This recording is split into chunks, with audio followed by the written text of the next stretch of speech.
Hello guys, আমি রাফাত তোমাশির আজকে মাল্টিমিক্সের পক্ষ থেকে বাংলাদেশের অন্যতম একটি গরুর ফার্ম সাদেক আগ্রোতে এসেছি। সামনে কোরবানির ঈদ, সো এখনই শুরু হয়ে গেছে দেশে গরুর মেলা। সো আজকে মানুষের অনুমতি না, গরুর অনুমতির জন্য জানার জন্য এসেছি তারা কি ভাবছে। সো দেখে নেন আমাদের দেশের সেরা সেরা গরুরা কি বলছে, তাদের অনুভূতি কি তাদের এই কোরবানির ঈদ নিয়ে। সো লেটস গো গাইস, মাল্টিমিক্সের পক্ষ থেকে আজকে আমরা এসেছি সাদেক আগ্রোতে গরুদের অনুভূতি দেখার জন্য। সো লেটস গো হাম্বা। সো গাইস, ফার্মের ভিতর ঘুরতে ঘুরতে আমি সর্বপ্রথম গরু হরিয়ানার কাছে চলে এসেছি, যার চেহারাটা অনেক সুন্দর, সাদা, বড় দেহ। আমারও ওকে দেখে অনেক ভালো লেগেছে। So Haryana, what's up? জি আমি ভালো আছি। আমরা সামনে কোরবানি, সো কোরবানি নিয়ে তোমার এক্সপেকটেশন কি? তুমি আসলে কি চাও? মনের একটা অনুভূতি আছে। আমাকে যেন কোনো ইমানদার বান্দা কুরবানি করে এবং আমাকে যেন ভালো মানুষ খায়। সে আসলে বলতে যাচ্ছে সামনে কোরবানির, সে যেন ভালো কোনো মানুষের কাছে যায়, ভালো কোনো মানুষ যেন তাকে খায়। তো আমারও এক্সপেকটেশন সেটা, ভালো কোনো মানুষ যেন হরিয়ানাকে খায়। সো হরিয়ানা, গুড বাই, পরে আবার দেখা হবে, আল্লাহ হাফেজ। এতক্ষণ রাফাত ছিল হরিয়ানার সাথে, এখন আমি চলে এসেছি মুখ্যমন্ত্রীর সাথে কথা বলতে। সো মুখ্যমন্ত্রী, আপনি তো এই জায়গার মুখ্যমন্ত্রী, তো আপনার অনুভূতি কি? যেহেতু আমি মুখ্যমন্ত্রী, আমি চাই কোনো মন্ত্রীর ঘরে যেন আমার কোরবানি হয়। আর হচ্ছে আপনার খাওয়া দাওয়া ঠিক মতো চলতেছে তো? দাদ মেয়া মজলো, আমার খাওয়া দাওয়া লজিক, আমি মুখ্যমন্ত্রী, আমার খাওয়া দাওয়া তো এমনি আসো। ধর মেয়া, যাও তো হেনতে ফাউল। আচ্ছা, ওকে, ঠিক আছে, তাহলে মুখ্যমন্ত্রীর সাথে আমরা কথা বললাম, এই পুরো জায়গার মুখ্যমন্ত্রী। ঠিক আছে, তাহলে মুখ্যমন্ত্রী ভালো থাকেন, ওকে, আল্লাহ হাফেজ। সুপ্রিয় দর্শক মণ্ডলী, আসুন আমরা চলে এসেছি লাল রাজার কাছে। আমরা লাল রাজার অনুভূতি জেনে নিই। সো লাল রাজা, কেমন আছেন আপনি? আপনার সামনে তো ঈদ, আপনার অনুভূতিটা একটু বলবেন। ধর্মিয়া মই হলো মরিশাল্লা, তুমি আমার কথা বুঝতে পারবা? আমার অনুভূতি আবার জিগাইতে আইসো কি লিগে?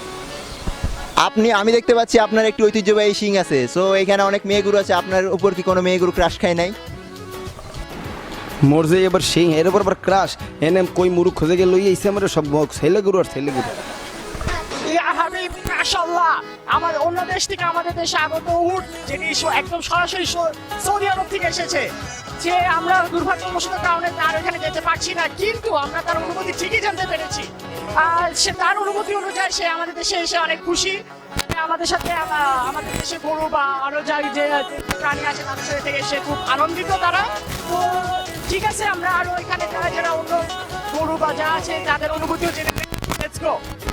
হ্যালো গাইজ, এতক্ষণ আমরা বড় গরুদের অনুমতি জানলাম, এখন আমাদের মাঝে মাল্টিপিক্সের নাসিম রহমান জিম এসে উপস্থিত হয়েছে। তো ছোট গরুগুলো তার জন্য ওয়েট করছে। তো তোমার অনুমতি কি নাসিম? তুমি কি বলবা ছোট গরুদের নিয়ে? তো দেখা যাক কি করা যায়, দেখি ছোট গরু আমার জন্য অপেক্ষা করতেছে, তো বেটা দেখতে হবে আমার। তো আপনারাও আমাদের সাথে থাকুন, আমরা যাই, চলুন। সুপ্রিয় দর্শক মণ্ডলী, আজকে আমরা এসেছি গরুর স্টেডিয়ামে। আপনারা দেখতে পাচ্ছেন আমার সামনে রয়েছেন সচিব সাহেব। আমি আপনাদেরকে আগেই বলে রাখতে চাই, এই স্টেডিয়ামের নাম হচ্ছে সাদেক এগ্রো। ওকে, আসুন আমরা শুনি তার অনুভূতিটা কি। জি ব্যাটসম্যান গরু সাহেব, আপনার অনুভূতিটা কি? কই থেকে আইছস অ্যাপয়েন্টমেন্ট ছাড়া? আমার সাথে কথা বলবেন না, এটা তো হতে পারে না। সচিব সাহেব, আপনার অনুভূতি না জানতে পারলে আমরা খুবই দুঃখিত হব। ইতিমধ্যে জানতে পেরেছেন মুখ্যমন্ত্রী সাহেব আমাদের সাথে কথা বলেছেন। আপনি কি কিছু বলতে চান? যা মুখ্যমন্ত্রী লগে কথা ক, পর মিনিটে 1000 টাকা চাই। না না না, আমি আপনাকে রাগাচ্ছি না, আপনাকে কথা বলতে চাচ্ছি।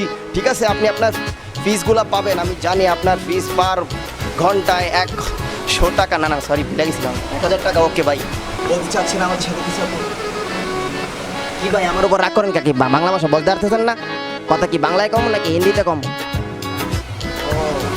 আনের কি চেতন হয়েছে? আজকের এবারের কোরবানি ঈদ আপনার কোরবানি দেবে, আপনি কি রাইকে রয়েছেন না? তাই কি কিছু খাওয়ান দাওয়ান লাগবো? চা বিস্কুট আনু? ওই বেটা, তুই কি আমার লাগে মজা লস? যা এখান থেকে, নাহলে কিন্তু দিলাম গোটা। ওকে। আপনারা দেখতে পাচ্ছেন সচিব সাহেব আমার উপর রেগে আছেন। কিছুক্ষণের মধ্যে যদি আমি এখান থেকে না পালা হই, তাহলে আমার উপর কোপ চলবে। আসুন। সুপ্রিয় দর্শক মণ্ডলী, এতক্ষণ আমরা ছিলাম গরুদের সাথে, এখন আমরা সরাসরি সংঘর্ষ হব একদম সরাসরি ভাবে এই ছাগলদের সাথে। সুপ্রিয় দর্শক মন্ডলী, এখন আমরা এসেছি ছাগল ফার্মে। আপনারা দেখতে পাচ্ছেন অনেকগুলো ছাগল আছে আমার সাথে। তাদের অনুভূতিটা জানতে চাচ্ছি এবারের কোরবানির ঈদে কি হবে। জি ছাগল সাহেব, আপনি এবারের কোরবানির ঈদে আপনার কোরবানি হতে যাচ্ছে, আপনার কেমন লাগছে? আচ্ছা, আমার সাথে একটু কথা বলবেন।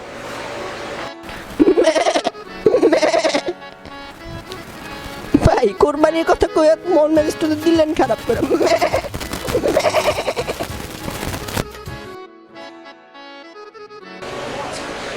তিনি বললেন তার এবারে কোরবানি ঈদে কোরবানি হওয়ার সম্ভাবনা বেশি অতিরিক্ত। তো যাই আমরা আরো ছাগলের কাছে যাই, তারা কি বলতে চান আমাদের। ভাই আমাকে এখান থেকে বের করুন ভাই, ভালো লাগছে না ভাই। আমরা এতক্ষণ দেখলাম সাদেক এগ্রো ফার্ম থেকে তাদের গরুর কি অবস্থা, ছাগলের কি অবস্থা, ভেড়ার কি অবস্থা, তাদের কোরবানির আগে তারা কি করছে। গরু মহিষের খেলা দেখলাম, উটেরও খেলা দেখলাম। দেখলাম লামারও খেলা। মেইন কথা হচ্ছে সারা বছর ধরে আমরা গরু ছাগলের কোনো দাম দিই না। যখনই কোরবানির ঈদ আছে গরু ছাগল ছাড়া আমাদের কিছুই নেই। গার্লফ্রেন্ড উদ্দাবাদ, মা উদ্দাবাদ, বাপ উদ্দাবাদ। একটা কথা বলতে চাই, গরু ছাগলের সবসময় দাম দিন, নাহলে কিন্তু পাবেন। মহিষেরও কেউ দাম দেয় না। পিঙ্ক কালারের মহিষ দেখে আমি কিন্তু ফিদা হয়ে গেছি। আমি আমার গার্লফ্রেন্ডের সাথে আসে না বিদেশ থেকে একদম ডাইরেক্ট উঠে চলে আসে। উঠে চলে আসছে। অস্ট্রেলিয়া, নিউজিল্যান্ড, কোথা থেকে আসে। কোথা এই থেকে সময় আসে। আমাদের গার্লফ্রেন্ড বাপ মা সব বাদ, খালি গরু ছাগল কই যাবে। তো সবাইকে আসলে আমরা অগ্রিম কোরবানির ঈদের শুভেচ্ছা জানাতে হ্যাঁ, চাই। সো ঈদ মোবারক এভরিওয়ান। ইনশাআল্লাহ আমরা গুড কোরবানি। টাইমের মতো and stay tuned with Market Market Tips Tips. and very much thank you to Sadek Agro আমাদের এই সাপোর্টের জন্য। So okay bye, And we Allah are হাফেজ। miss you, গরু ছাগল মহিষ। সবাইকে অনেক মিস করবো, আমাদেরকে ভুলে যাবেন।